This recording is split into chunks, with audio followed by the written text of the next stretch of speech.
The name's Tiny. Yeah, I get it. Biggest animal at the sanctuary is named Tiny. It's funny, I guess. I get it. 800-pound bear called Tiny. It's ironic, eh? Thing is, I actually kind of like the name. Makes me sound like a nice guy.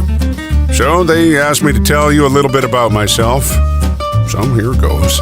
My daily routine is as follows.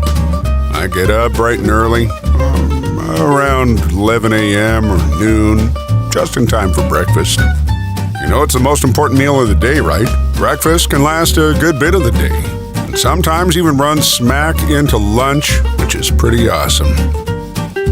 After breakfast, sometimes Boris, Natasha, and I go soak in our pool. After that, it's time for a quick snack. As you know, you gotta keep up your energy. About that time, it's time for a snooze. Then it's dinner time.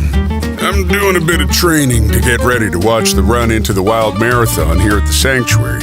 So I'm doing a lot of carbo loading at present. Sometimes after dinner, I'll go mess around with a stick or climb a log just to show the others how to do it. Natasha, would you knock it off and get out of the way?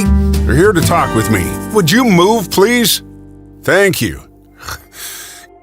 Yeah, living here, we got a pretty sweet setup.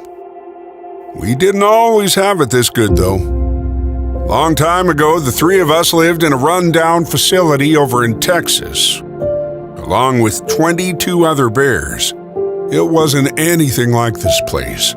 Concrete and bars and wire everywhere. Oh, and hot. Oh my goodness, hot. Like the inside of a bear baking furnace. Never had enough to eat either. I was just a shadow of the voluptuous beauty you see before you now. And in fact was pretty much skin and bones. Well, the owner of that facility got in some sort of trouble with the law and was forced to close the doors to the facility. He had over 300 different animals in that place. And like a total chump, he snuck out one night on us. Abandoned all 300 of us.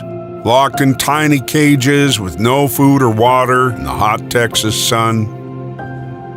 Yeah, those were hard days for Boris, Natasha, and me. Honestly, for a while there, I didn't think we were going to make it. Well, a few days later, a couple of trucks and trailers pulled up, and out walks Pat, Becca, Ryan, and Casey. You know them, right? Well, I told Boris, watch this. They're here to save us. And I was right. Weird thing was, they didn't load us up right away, but actually came down to talk with us first, get to know us a bit. They didn't have to do that, but it really put my mind at ease. And when the time came, I was pretty happy to get out of that hot furnace of a jail and go with them. All they had to do was pour a little honey and syrup inside their trailer, and I was ready to go to Colorado. Of course, honey and syrup is a little bit of a weak spot for me. I remember coming into the sanctuary for the first time and seeing our huge new home. I was blown away. For days, I couldn't stop exploring, even getting up on my tiptoes to see everything. When we got here, I felt like I could eat and eat for days. So, that's what I did. Of course, I guess that's what I do most every day. Honestly, though, I love this place. Plenty to eat, tons of room for the three of us. The most amazing sunsets in the world.